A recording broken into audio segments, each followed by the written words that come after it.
So, if you knew you were going to die, Okay. you told all your family and friends goodbye, you had your last meal, you've done every single thing that you could possibly do before you were about to die, and the last thing that you got to do before you died was watch a movie. What movie would it be? Oof. Fuck, man.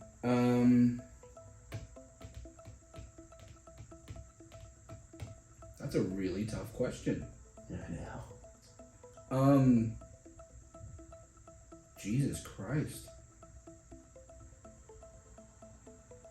I mean, I would, under that specific circumstance, probably something that would have to do with like feelings of meaning, right?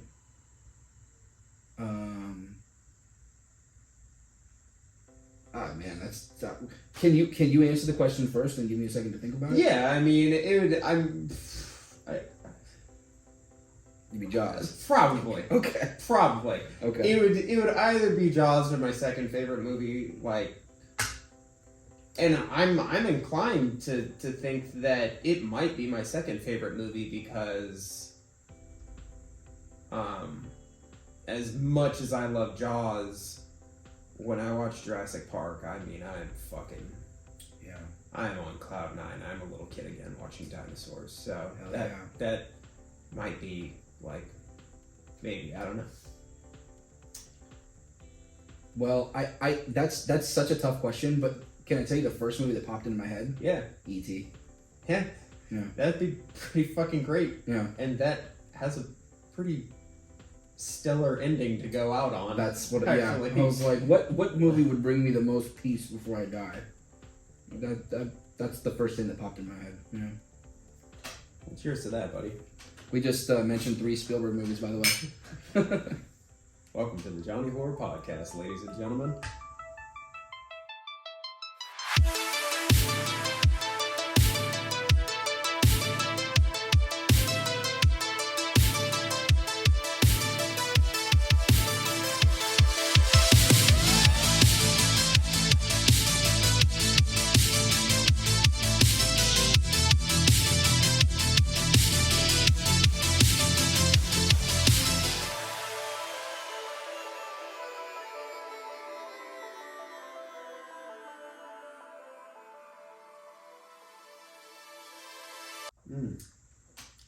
Now let me make sure we're recording all that. Right.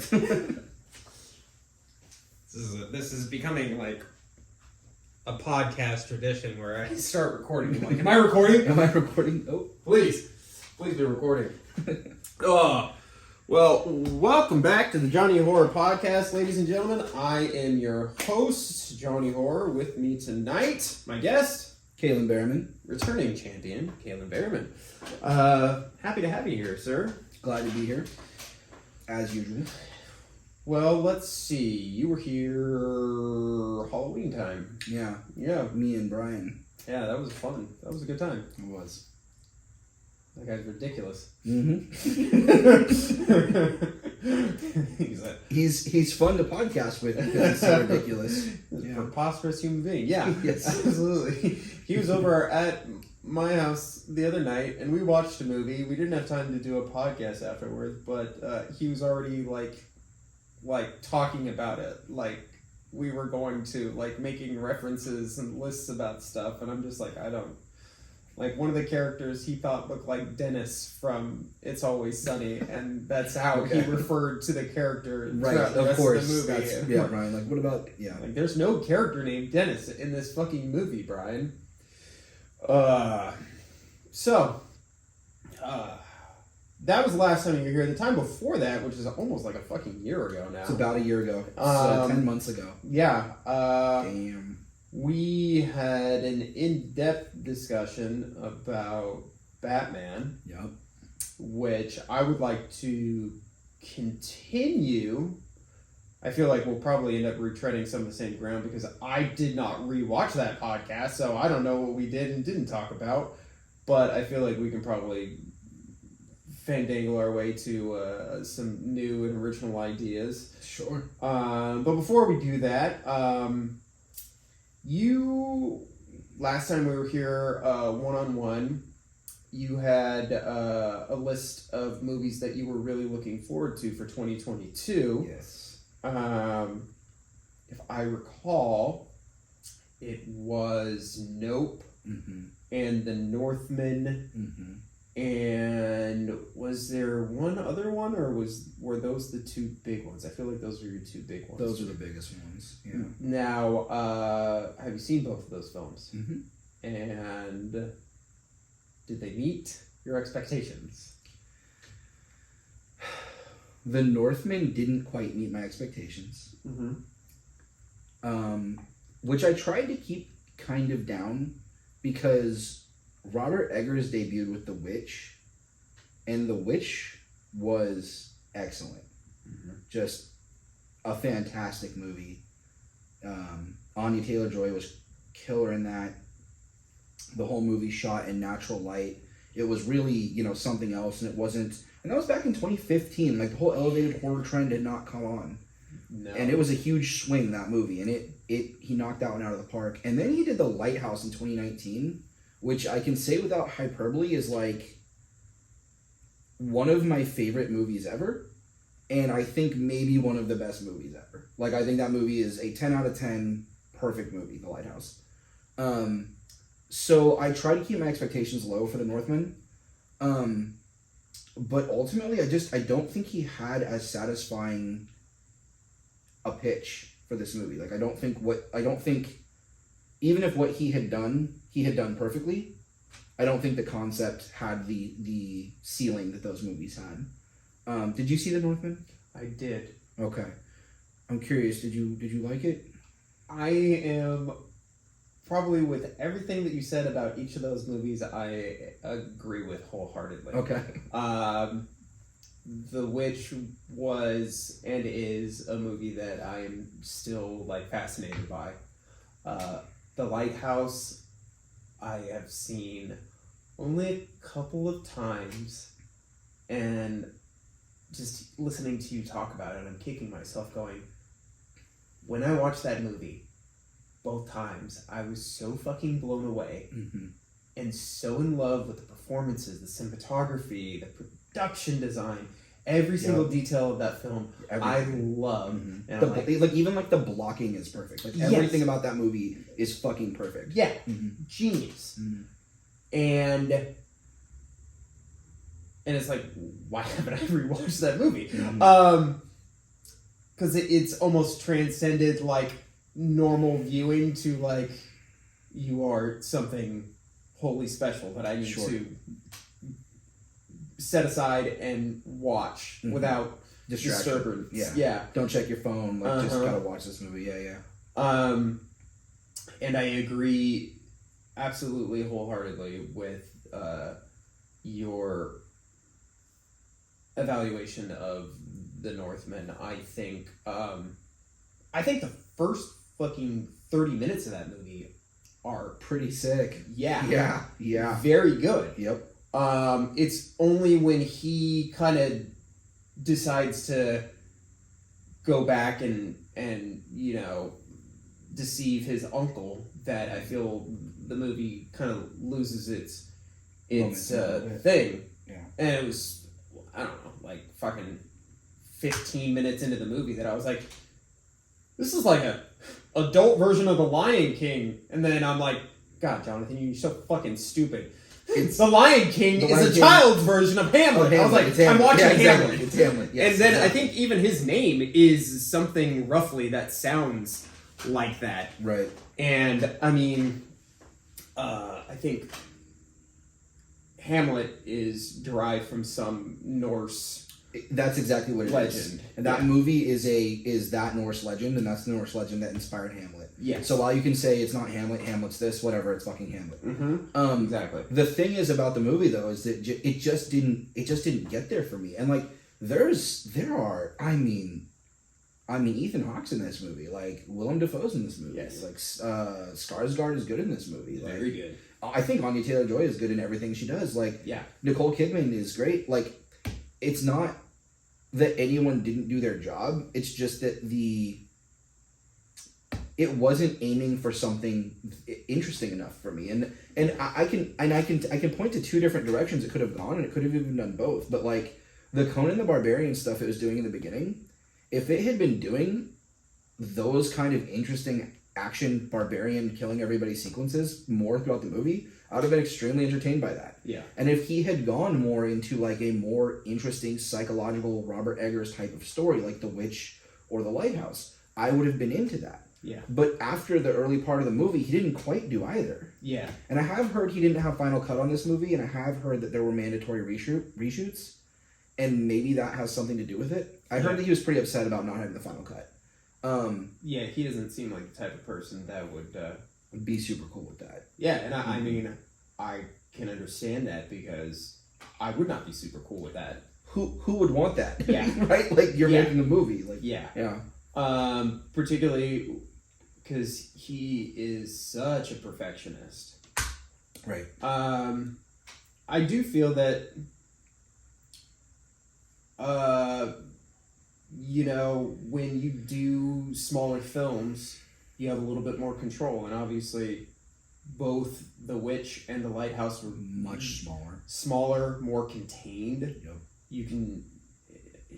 smaller casts, smaller settings. Yeah, and smaller budgets. He's down to the fucking dialogue that it was spoke during the time sort of like detail. Like that is how and I do think that he probably shines more in working in a smaller setting. That being said, the film itself was, you know, beautiful.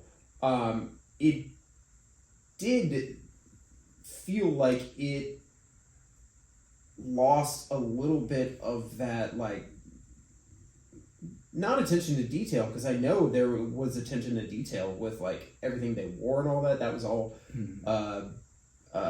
period correct, but just like the tightness of everything. I don't know what it is. It just feels like certain strands. I can't even. It's almost meandering in places. Yeah, and you're like, we've never seen a Robert Eggers movie meander for a moment. Yeah, like you know what I mean. It's a little different. Yeah, everything feels very like this is what you need to be watching at this moment, and this is why this is happening.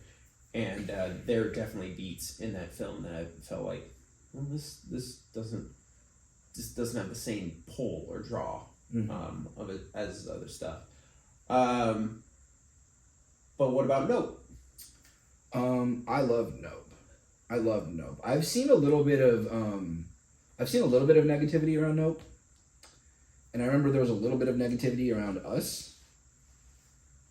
And not to just pull those together, but just as a note, like I don't get either one personally. I thought those movies were a ton of fun. Yeah, I thought Nope was dope, man. Like I thought it was so much fun.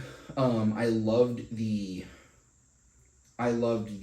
big concept. I loved the alien. I loved the monster of the movie. I loved the reveal. I loved the lack of reveal. I loved the lore and the way that the rules within the world, the way that, like, you know, that we don't look at it like if it's a, you know, it's a predator. And I loved Jean Jacket. Like, I thought Jean Jacket was fucking cool as hell. I liked the characters. I loved the relationship between OJ and his sister. I think that's something that I don't see anyone talking about, and I feel like that was the core of the film. It was a story about siblings, and I think in a lot of ways it was a story about a lot of things. It was a story about like exploitation of people, exploitation of nature. It was a lampooning of the film industry. It was, you know, it had a lot to say. But I feel like ultimately it was a story about siblings. And, you know, about how your siblings are the only people who really know you and who go through all the things with you, you know? And I liked Stephen Yeun in the movie a lot. I mean, I like him a lot, but I thought he was very good in that. And there are things that we can definitely poke holes in, we probably will. But I had a great time, man. I had a great time at the movies. I thought it was tons of fun. And I can't wait to watch it again. Have you read, or not read, but have you, like, heard any of my thoughts on the film? Are you familiar with how I feel about it? I watched your review. Mm-hmm. I watch your channel. I know you do. I know you do. I know you do. I wasn't sure if that was one Right. that you watched. Did you by chance watch my recap of 2022? My favorite and least favorite films. I think I did, but I don't recall. Okay. Very well. Well, Nope was my favorite movie of the year. There you go. Okay. Absolutely. And going into it, I had very, I don't want to say like low expectations, but it wasn't something I was like amped for. Mm-hmm. And I remember like being like, why do I feel this way? And I don't know if it was the marketing or what it was, but I was just like, I can't quite get behind this movie. Yeah. And I loved Get Out and I loved Us. Us is one that I have to suspend my disbelief with certain things. I felt like that applied to Nope as well. Yeah. And it doesn't, for me, it doesn't fuck up either movie. No. The thing that I like about Us is that it's such a psychological movie, and it's all about like feeling. It's all about like a vibe and a feel, which is what I got from Get Out as well. I was uncomfortable with Get Out from the opening credits. Like I just felt uncomfortable in that movie. Mm-hmm. Us, I felt very very much the same way. Mm-hmm. I think Us is a darker movie than Get Out. Get Out's pretty dark too, but Get Out's pretty positive ending though. It has a much more hopeful ending. That's true. But I couldn't like, and I don't know if it was me like looking back and just having everyone maybe be a little negative towards Us in the previous years, that I was like, all right, maybe I shouldn't have my hopes up too high. I don't know if it was the marketing or what. I don't know if it was just like, oh, it just seems like a traditional alien movie. Yeah. But I went in and fuck me, man. I watched it and I knew that I liked it, Mm-hmm. but I had questions. I was like, why the fuck did they open with the monkey sequence and then that storyline ends halfway through the movie? Yep. Like, I do not understand it. Mm-hmm. And I read about it. Mm-hmm. Read about what that scene has to do with the rest of the movie. Mm-hmm. How, Stephen Yeun's character survives this traumatic thing. How does he survive it? The thing covering the eyes between him and the monkey, the tablecloth that he's hiding underneath the table. The predator cannot look him in the eyes. That's right. He thought he survived out of sheer dumb luck. He didn't know that it was because specifically where he hid and that it was occluding the eyesight. Yeah. And his failure to realize that and to capitalize on death and grief, which is what he essentially does by buying OJ's family horses. He's making money off of that family's failure at their business, and then sends these ultimately animals, the loss of their father. Right? Yeah. Like their family tragedy, he's profiting. Yes. Yeah. And then is sending these animals to the slaughter.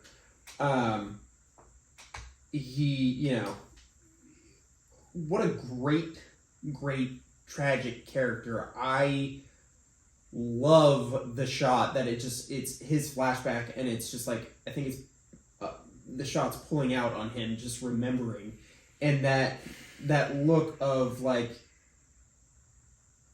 he's almost okay with it. He's not, but the look on his face is him trying to tell himself that he's okay with what happened. And excellent performance from a very, very, very talented man. Yeah, in a very small role. That's right. That's right. Very, just like memorable. Yeah, absolutely. I knew that I really liked the movie.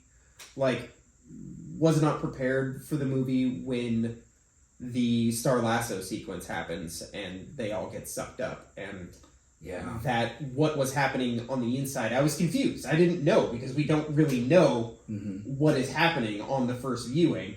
That's right. Because you're not really aware that it is like inanimal as but opposed it's so good because of that. That Think about how scary that it is. is You're like, oh, one of fuck. dude, that's the scariest thing I saw all last year. Yep. Like that Absolutely. scene stuck with me. 1000%. Yeah.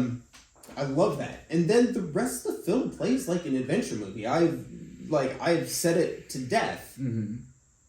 Like, it is Jaws on a farm for me. It absolutely is. You have like the great white hunter in the form of the cinematographer who's chasing his white whale. You have the scientist or tech nerd in, I think his name's Angel in the movie. The young man who worked at the Best Buy. Yeah, or the fries. My it was.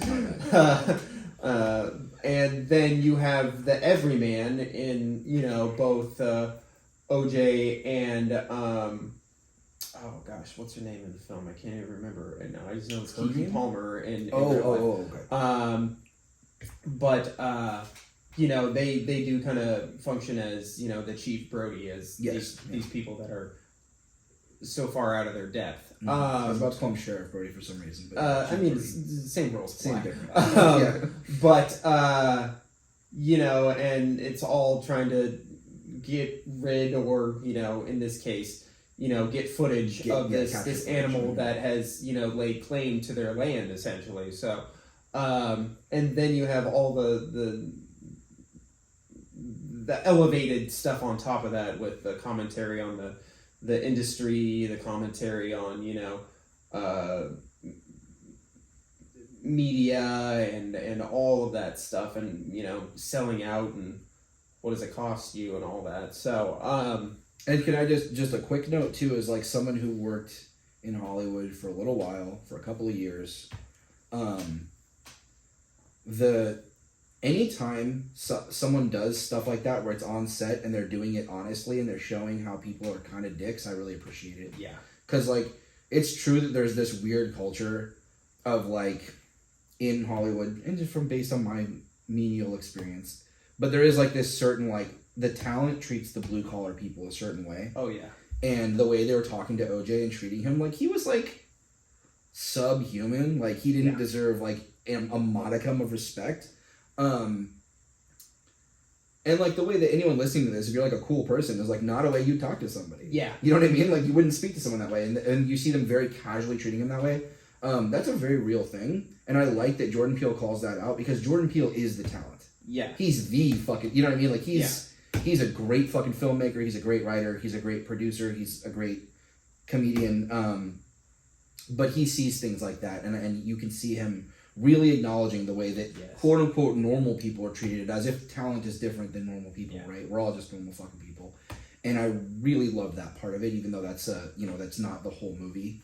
No, that was like, I mean, I love that scene. Mm-hmm.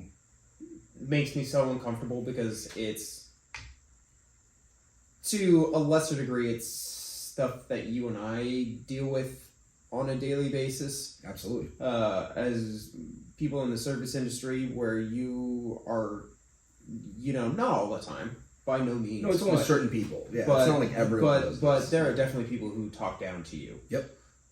And, and in some cases, it's people who, like, aren't as smart as you. Yes. Or, like, you know what I mean? Or, like, yeah, really are in no position to treat you like you're less than, but it's literally just your job title. Yeah. To them makes you less than. Yeah, exactly. And I mean, my buddy Christian, who, would, and I'm right there with him, where, people, you've come to the bar. Right. You've sat at my bar. Yes, you're sitting at my bar. And then... And you're asking me. And then they'll be like, are you our server? Mm-hmm. Like, no. Right.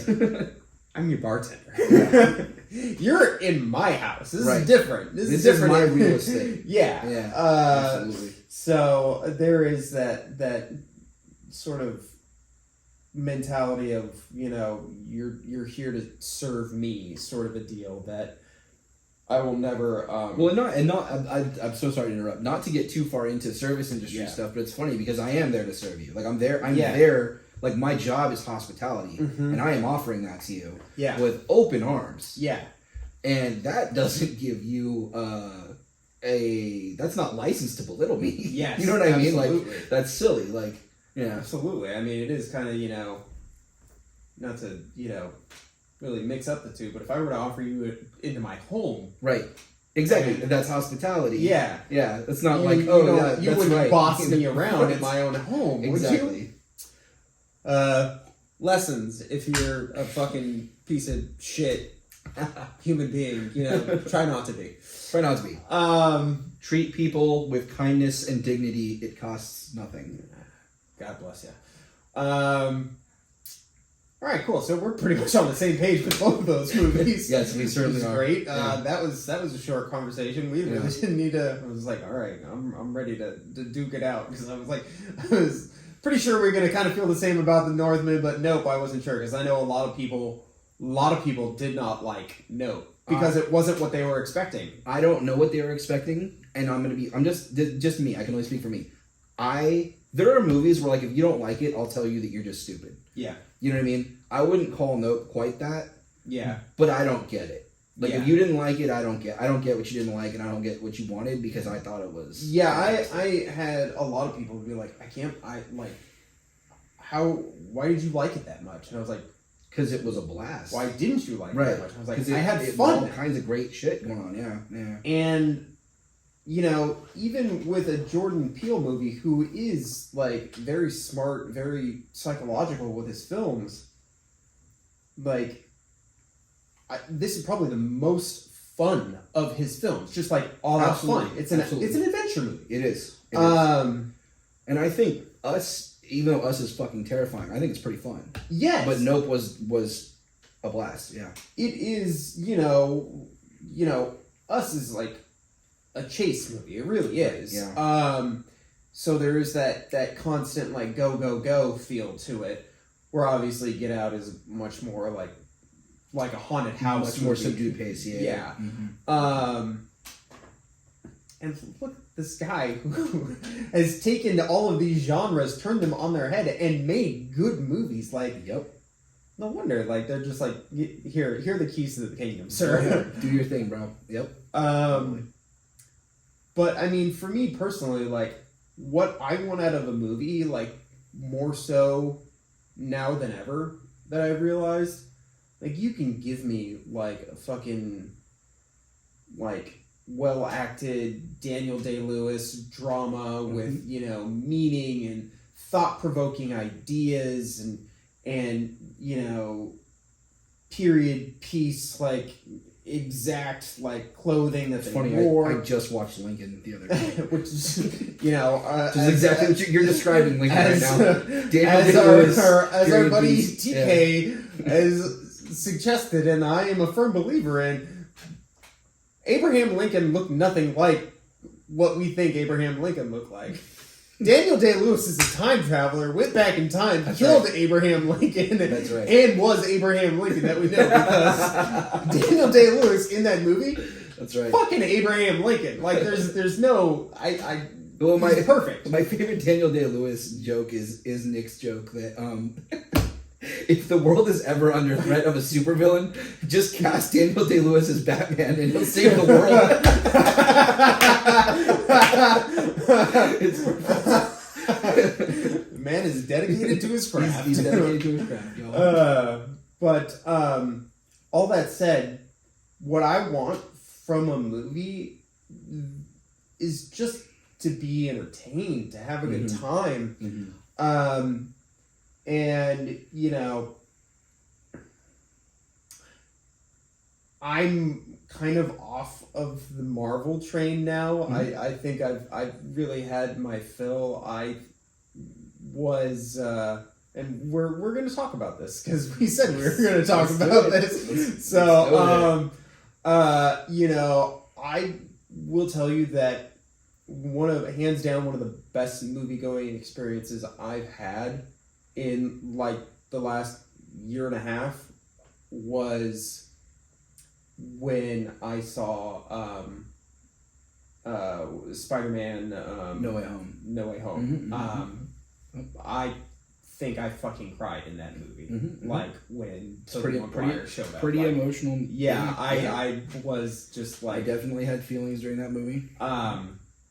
And I know that Far From Home was supposed to be like the epilogue to Endgame, which it is, but I feel like No Way Home was kind of the wrap up, for me at least, of that whole bit. In retrospect, I didn't know that at the time, but I watched Thor: Love and Thunder thinking Taika Waititi and whatever it was, Ragnarok was fucking amazing. And when that one didn't do it, I think I was done, because Doctor Strange in the Multiverse of Madness, our Lord and Savior, Sam Raimi, who I will, still maintain, love the man, hasn't made a good film since 2009. He's only made 2 films since then. Right. Let's discuss. I know that you have a lot to say, and don't get me wrong, there's stuff I like about that movie. There's a lot of stuff I like about that movie. Obviously, the Illuminati sequence is pretty cool. The highlight of the movie. But what are your feelings about that film? Let's dive in. Well, okay, so this is a difficult topic for me, because there are a lot of opinions, and there's a lot of agendas, and there's a lot of people who just Marvel movies just aren't for them for various reasons. Yes. And I'm completely cool with that. That's fine. A lot of movies aren't for me for various reasons. A movie I don't really like? Saving Private Ryan. You know why? Because I just don't love war movies, because they just make me feel unhappy. I get it. That's it. So it's not that it's a bad movie, it just isn't for me, right? So I never hold it against anyone for a movie or a franchise or whatever not being for them. Yeah.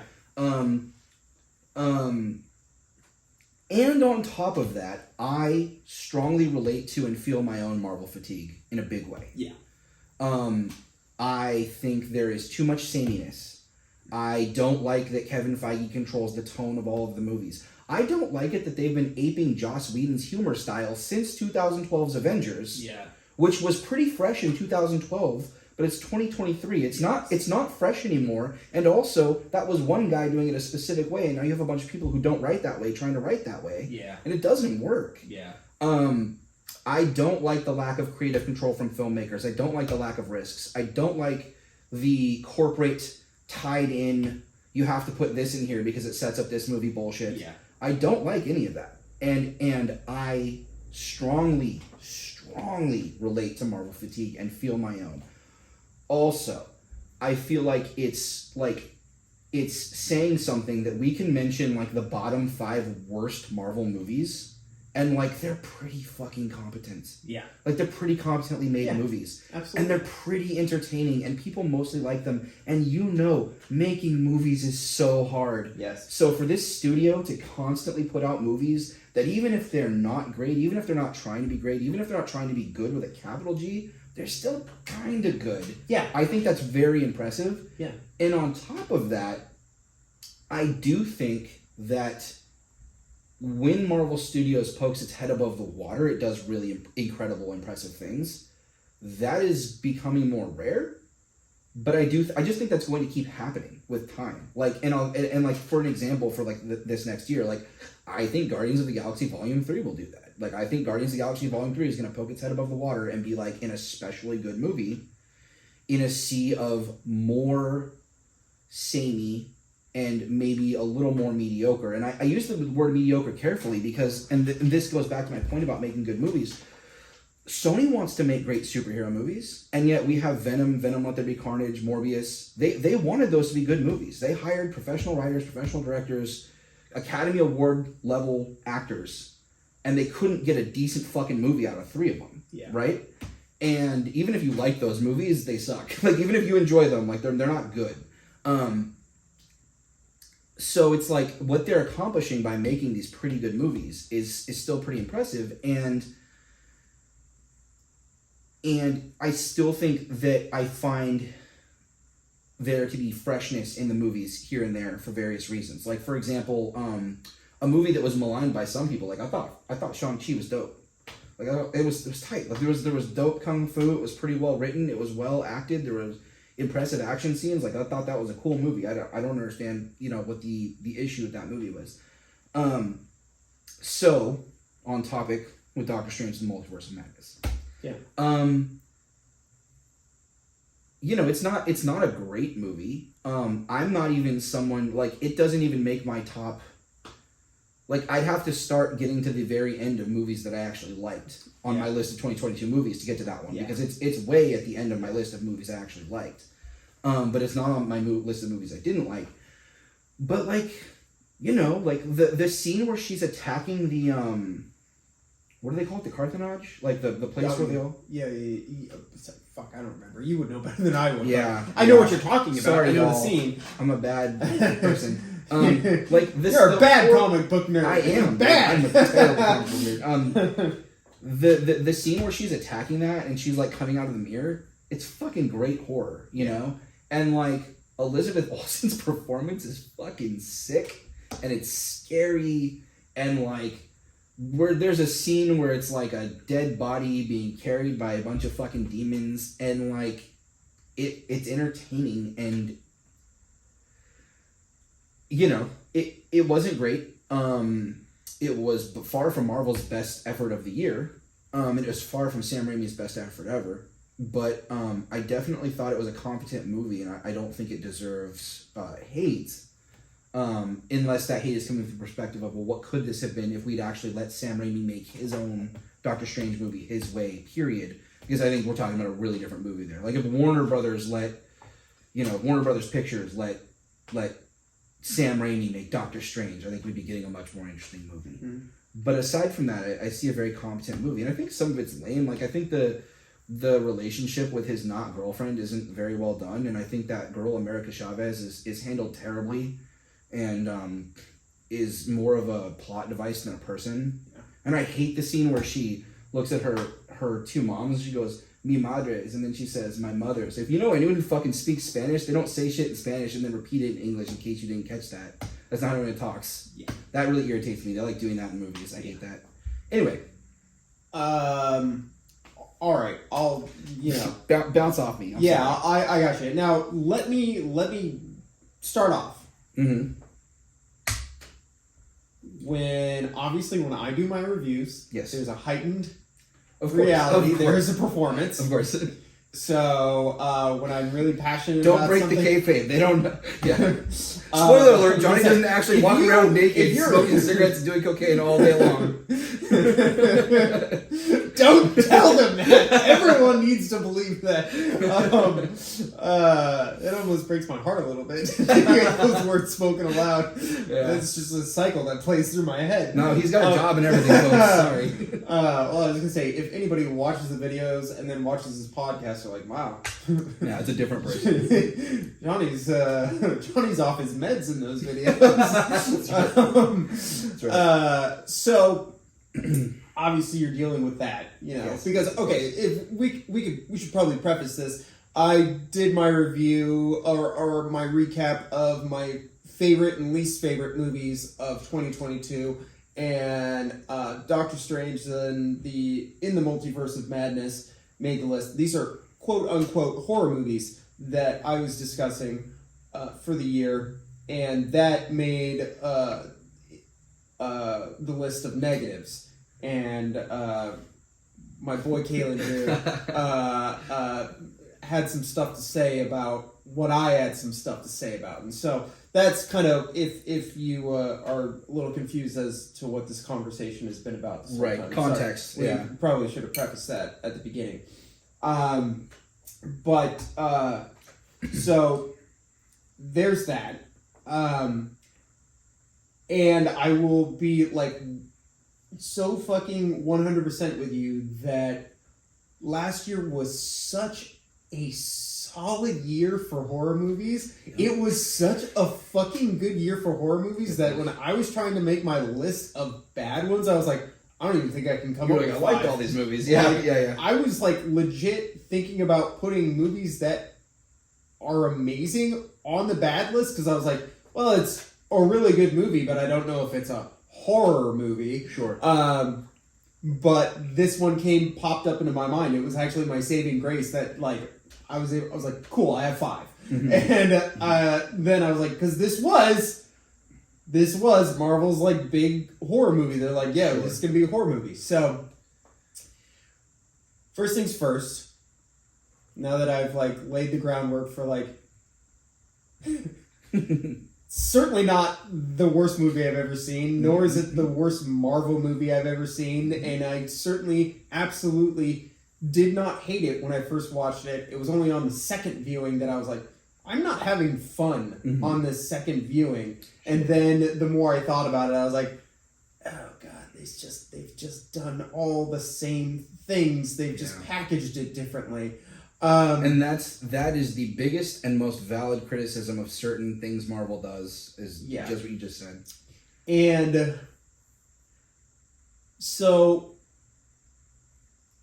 all that said, the Illuminati sequence that was the main point of, you said that sequence alone was better than most of the movies that you review. Yes. I review. Pretty fair statement, by the way. It depends on what movies we're talking about, because in the last year alone, I reviewed Nope, I reviewed X, I reviewed Prey, I reviewed Scream, which a lot of people liked. I didn't like, but the general consensus is that was a good movie. And fuck, I'm gonna throw Halloween Ends in there because a lot of people didn't like that movie, but I fucking loved that movie. Halloween Ends is complicated, okay? It's fucking complicated. And I say loved, like I love, many things that, like, yes, it is complicated. Like, I love it. It's got problems, but the more I've watched that movie probably more than any of the other movies from last year, and I'm still, like, fascinated by it. Sure. I digress. I think that sequence is great. I think John Krasinski popping up as Mr. Fantastic was, the internet willing it into existence, obviously, which is amazing. Yep. I don't like all the things that I hear after the fact about him not actually being... Yeah, he's probably not going to be Mr. Fantastic. And I don't like that at all, because, now you're just being silly. I don't like Patrick Stewart being brought back from the dead. I don't.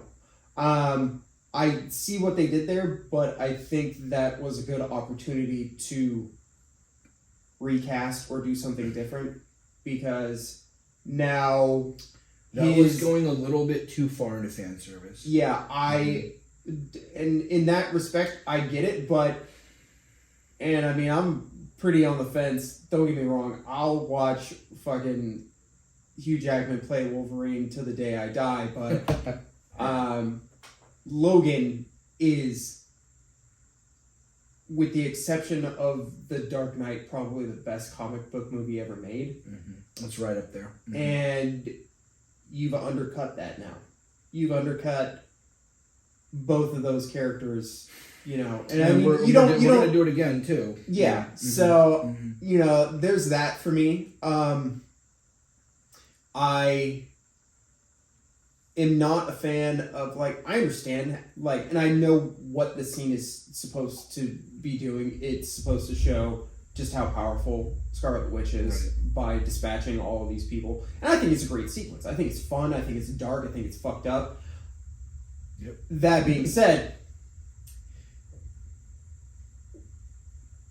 you've killed off these people that we met 5 minutes ago. There's no pathos. I don't care. Okay, and that's fair. That's fair. I care a little bit for a few reasons.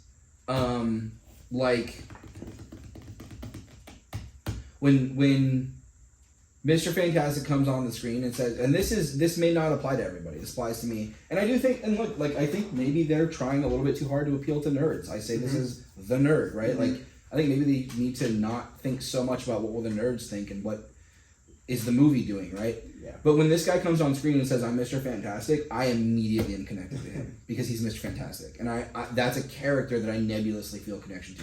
That sounds kind of stupid. Patrick Stewart as Professor Xavier is a character that I've been connected to since, when was the first X-Men movie? 2000? I think so, yeah. Okay. Yeah. I have a lot of feelings about that. And I was one of those kids who also grew up on Star Trek, so Patrick Stewart is like my space dad. I love him. So I love him. Yeah. So I did feel some of that. Haley Atwell's character is a character we know through these movies. It's not the same one, but is there even a same one anymore? Our Agent Carter died in 2014's The Winter Soldier. Peach of a movie, by the way. But she is Agent Carter. You know what I mean? So like we do know her. You know what I mean? So I felt a little bit of it. It did affect me when she got bisected by a fucking shield. Or even, yeah, like the Black Bolt. And I mean, that's great. That shit was I good, thought man. that was great. And that's kind of my point, is just that, like, it was good. Like, that was good, and it was well done, and there was just, like, a lot of well done, well constructed stuff there. And there's something that bothers me about people who comment, pundits of the industry and fans of the industry of big movies, right? Who are so quick to just write off everything that Marvel Studios does as cheap, when in reality it's not fucking easy to accomplish what they're accomplishing here. And I'm saying this as someone, like, you and I are so not far apart on this movie in real life. No, like, in reality we're not. Not like, even a little bit. We're almost in the exact same spot. Like, I Yeah. liked it the first time I watched it. I will probably never watch that movie from beginning to end sober again in my life. Sober. No, because like sometimes if I'm drinking, I like putting on a superhero movie for just like background entertainment while I do whatever else I'm doing, hanging out with my friends, my girlfriend, paying attention to my dogs, fucking thinking up my next great project that I won't do. But like, like it's fun. There it is. You have It's fun. I have no guys. It's fun to put on entertaining movies when you're doing that sort of thing, when you're drinking and hanging out and having fun. But like sitting down sober, you're like, hey Kalen, let's watch a superhero movie. I'm not putting on Doctor Strange: The Multiverse of Madness. Spider-Man 2! Spider-Man 2, right? And also, like, yeah, obviously I feel a great deal of fidelity to Sam Raimi, and I don't think we're far apart on that either. So if I could make an argument for Sam Raimi. So hit me. Doctor Strange, directed by Scott Derrickson, right? Yes. Of most recently, The Black Phone. He also did The Exorcism of Emily Rose and Sinister. And Sinister. Yeah, he's great. Him and Ethan Hawke, just don't separate. You guys do your thing, boys. Make magic together. Mm-hmm. I reviewed The Black Phone too. Thank you very much. Go watch that. When you're done with this, watch that. So, this film was supposed to be directed by Derrickson as well. Yeah. Split because of creative differences. Mm-hmm. Raimi brought on with not a lot of production time, if I remember correctly. Very little. So time for pre-production. Yeah. Mm-hmm. So because he does do a little bit of his flair. There's definitely some Raimi in there. Mm-hmm. And when that does happen, that's fun. I like that. He just feels like a hired gun to me in this. It never feels like I said, there's stuff sprinkled in there. Right. But it's almost like anybody could have done that. It could have been anybody emulating Raimi. It doesn't feel like a Raimi picture. Mm-hmm. There are moments in it. I was going to say, with the exception of Bruce Campbell, there are moments in it that I think are Raimi, that are Raimi because he's there, and that I don't think could have been easily emulated. But I don't think you're wrong. And he does feel like a hired gun for sure. And we could jump back to his prior film that he did before this, which is I think is more kind of like a childhood dream of his than anything. Was him doing Oz the Great and Powerful. Yeah. Which is back. God, I don't even remember when that was. 2011. 2011. Yeah, I think it was like 13 or something like that. Somewhere in that ballpark. But he doesn't make another actual, like, he doesn't make a film. He directs a little bit of TV. He directs episode or 2 of Ash vs. Evil Dead. Mm-hmm. He's mostly a producer these days. Yeah. So where the money is. He just doesn't feel like he's got that edge. Like, he's not... It almost feels like he is not having fun unless he's being pushed up against a corner, you know? That's why I maintain that, you know, last good movie he made was 2009, which was... Drag Me to Hell. Drag Me to Hell, which is, for all intents and purposes, I don't care what you say, it is an Evil Dead sequel. That film takes place in the Evil Dead universe, one way or the other. Mm-hmm. And that film manages to do what Evil Dead did, which is be equal parts hilarious and fucking scary as shit. And fucked up. Yep. So and it was as campy as it wanted to be, and you couldn't take it any less seriously because of that. Yeah. That end, the end of that movie. I know. To this day, I know. I fucking do not like it. Mm-hmm. It is so fucking hardcore. Yep. God, masterpiece. But I digress once again. I don't feel any of that magic here. I don't feel any of that hunger here. And yeah, he's stepping in as a hired gun to do a big studio movie. Yeah, absolutely. I so I mean, 100%. You know, we're and so you know, God bless him. You know, the zombie sequence of the dead body coming out of the. I thought that I got a kick out of that. I thought it was great. It was probably, everything. That was probably his idea. Too. Yeah, and I mean, like, I love the whole, like, you know, was it like dead bodies or zombies like being the cloak or whatever? It was like or spirits or something. Yeah, it was like demons were like his cape. Yeah, I thought that was all really cool. It's got style and everything. Mm-hmm. And Elizabeth Olsen is who knew so fucking good. Yep. In that movie. Mm-hmm.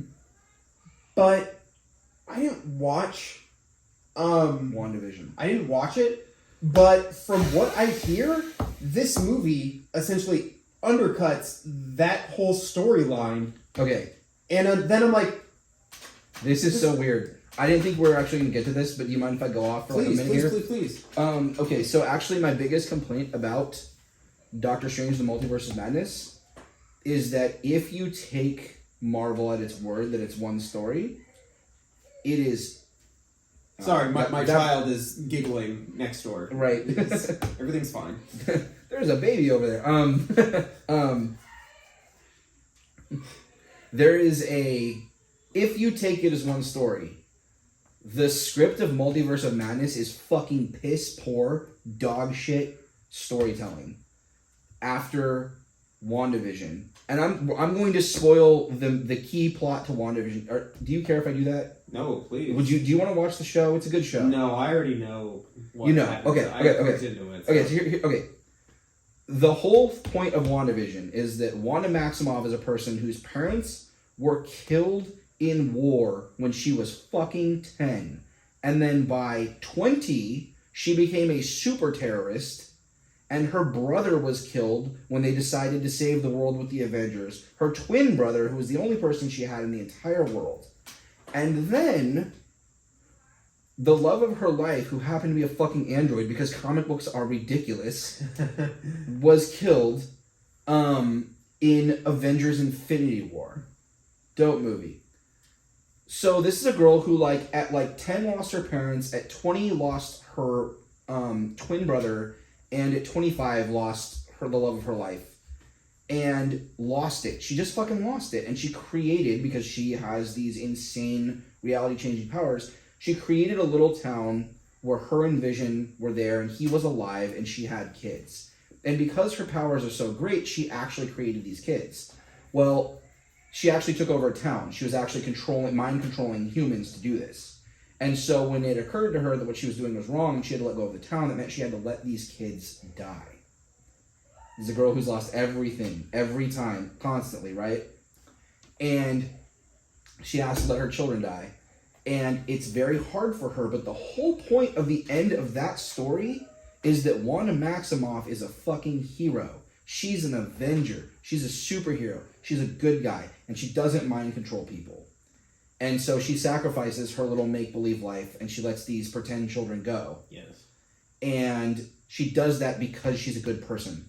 And she goes off and she has this tome and she's going to become the Scarlet Witch, which if you read comic books, Wanda Maximoff has always been called the Scarlet Witch. That's her code name, as they all have bullshit superhero names, right?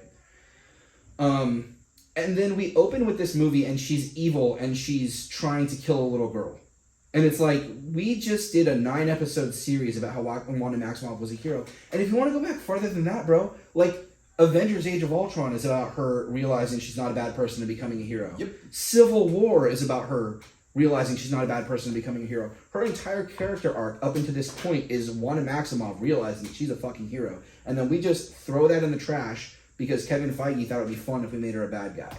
It's a bad creative decision and it's bad storytelling. And that's all I have to say on that. Yeah, and I mean, from what I originally heard, because this script went through a number of rewrites, I think it went through a rewrite after Derrickson jumped ship. Mm-hmm. And in that rewrite, I think, and I could be wrong about this is all hearsay for me, this is what I've heard listening to other people talk about it, that somewhere in there was supposed to be another villain, and then that got changed, and they became the villain. They ended up doing that. Now, all that said, when I heard that made me dislike this movie even more. I've listened to an entire podcast about this movie. That is a very fair criticism. So, by far, yeah. So, again, having heard a lot of the behind-the-scenes details about this film and everything, that definitely, played a part in how I feel about it now. Mm-hmm. All I can say is that upon first viewing, a little bit disappointed because it doesn't feel like a multiverse of madness. Mm-hmm. It feels like they go to one multiverse. Yeah, one different universe. There's a little different. And it's only kind of different. And it just, on the outset, first viewing, before I have any of this other stuff, I feel let down because it's not what the film, in its title, promises. Right. There's certainly no madness going on if you don't count, I want, when you say madness, I want fucking insanity. Mm-hmm. I want fucking Nicolas Cage turning into fucking Ghost Rider. Manicness. You know what I'm talking about. Mm-hmm. So,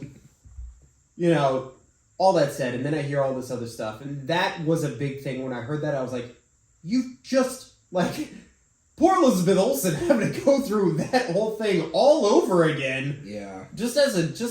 Not only as a performer, the repetitive nature, but to get in that mindset again, I'm sure is not particularly enjoyable. But all that said, she is the standout. She does so fucking good. Yeah. She has grown up into a really, really strong performer. Yeah, she's excellent. Yeah. In a movie where damn near everybody else feels like they're kind of skating on by, she's the one who's selling it. Yeah. So I agree. Benedict Cumberbatch, who plays Doctor Strange, is not a weak actor by any standard. So that's saying something. No. Yeah. And I mean, he's charming and charismatic and likable, but I just never feel like, and this is probably my biggest gripe with Marvel now as it is that I don't feel like these characters are going through it, are really and maybe it's the actors who are just worn out of playing the same fucking person all the time. Maybe it's the script writers because they're not being given license to really put these characters in positions where they have stakes. I think that's a lot of it. But yeah, Natalie Portman in Thor: Love and Thunder, she is dying. She has stage 4 cancer, and she's just like, well, we're going to figure this out, sort of a deal. And that's not Natalie Portman's fault. Right. She does a great job. Yeah. But everything is too tongue-in-cheek because we know these characters are going to be fine in one way, shape, or form. Guess what? Spoiler alert, she dies. But guess what? She doesn't because she comes back in the post-credit scene. Can we... Okay, I do not acknowledge that post-credit scene because without that, I feel like her dying actually mattered and was something in the movie that gave it a little weight. And I just want to throw this out there real quick. I don't want to talk about this for too long. But I thought that Ragnarok and Love and Thunder were extremely similar movies, and it's baffling to me that they have such different receptions because they have the same style of humor and the same style of action and the same style of storytelling. And the only difference I can see is that Natalie Portman and Christian Bale have story arcs that actually matter in Love and Thunder, whereas that is not present in Ragnarok. And I'm wondering why that one's considered the worst movie of the two. And this is coming from someone who kind of thinks both movies, by the high standards we set for very good blockbuster superhero cinema, both movies kind of suck a little bit. Like, they're both entertaining, they're both good, they're both, again, like, and I'm breaking my own rule here, right? They're both very competent, but neither of them is my favorite thing by any stretch. And I think it's funny that Love and Thunder is the derided one. Like, just between, like, Natalie Portman, Christian Bale, the scene with the kids, like, I feel like that movie has a little more going for it. And that's coming from someone who really likes, like, Jojo Rabbit, for example. And Taika Waititi is super talented. And I think he is good and manages a fine balance of drama and comedy in ways that most people cannot. Mm-hmm. Having seen Jojo Rabbit, having seen... What We Do in the Shadows. What We Do in the Shadows is fucking full-blown comedy, but... Search for the Wilder People with Sam Neill. Mm-hmm. Excellent. Yeah. Excellent way of managing to tell a drama and a comedy all in one. I fucking love Ragnarok. I think it is probably the best as far as, like, comedy goes. Mm-hmm. And there's still managed to be some sort of stakes. And there's still a character that is like that's the best Thor movie I think we get. Not necessarily. I do think that Chris Hemsworth being able to dive into his comedic aspect lends itself a little bit more for that character. I really liked the original Thor. I actually really like it because you are similar to Chris Hemsworth and you have a similar comedic acting style. That's why you like it. Let's be real. I can honestly say I've never thought of it in those terms. You're probably right. I think of it in those terms because I have to watch him on TV and I'm like, I know you. But for Love and Thunder, I'll just tell you that there's a difference. Where Ragnarok got it just right, mm-hmm. Thor: Love and Thunder just pushes everything too far. Okay. So, and that's it amps up the comedy a little bit too much, mm-hmm. but doesn't manage that balance just right. Where, like, you start off with fucking Christian Bale's daughter dying, and he's like, and then we never undercut it. The whole movie, they never undercut that. Not once. There's no joke about why that's not important. You know what I mean? But unlike Ragnarok, where the only dramatic beat of the entire movie is immediately shit all over 5 seconds later and never referenced again. Which one are we talking about? What's the only dramatic beat in that whole movie? See, you don't even know. The only dramatic beat in that whole movie is Odin dying. Oh, we immediately are like, okay, that didn't really matter. We don't really care about that. There was no setup for that. There's no payoff for that. We just had to get that out of the way because Anthony Hopkins is sick of doing these fucking Marvel movies. So we're moving on now, and we're going to have this story that has very little emotional weight to it. We're going to kill off the Warriors 3. You're not going to care. It doesn't really matter. Thor doesn't care. Nobody fucking cares. Nothing that happens in this movie matters. Here's a fucking shake weight joke. Here's Billy the Butcher jacking off on a shake weight. and making jokes about tits ass. Okay, you know what? And this is You're coming not from wrong. someone who likes. I like the movie. Okay, it's a good, fun, good movie. Yeah. But it is talked about like it is some like it's above movies that it is not, and in some ways it is to me. It's dollar store Guardians of the Galaxy, or it's Guardians of the Galaxy without the sincere emotional core that those movies have. Ragnarok doesn't. It has the same style of humor, lots of fun action, totally good, enjoyable, well-made film. But it's not... I don't understand the reverence that it has. And I think the first Thor movie is the best Thor movie by a lot. Now, before you mentioned that Marvel took the Joss Whedon formula and has been doing that Aping the fuck out of it for 11 years. Now, I would say that there's a little bit of a bump there. Mm-hmm. And that bump is James Gunn. Yep. James Gunn, Guardians of the Galaxy. Well, and that's why those Guardians movies stay fresh, though. Stuff shifts a little bit. Mm-hmm. Now... And that's I would say Ragnarok and Love and Thunder are they're riffing off more of James riffing Gunn. off of that.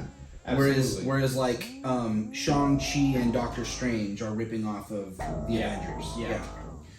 So we're gonna take a quick break because I'm pretty sure we've been talking for 2 hours already. And when we come back, we're gonna talk about James Gunn, the DC universe, Oof. and Batman. Stay tuned.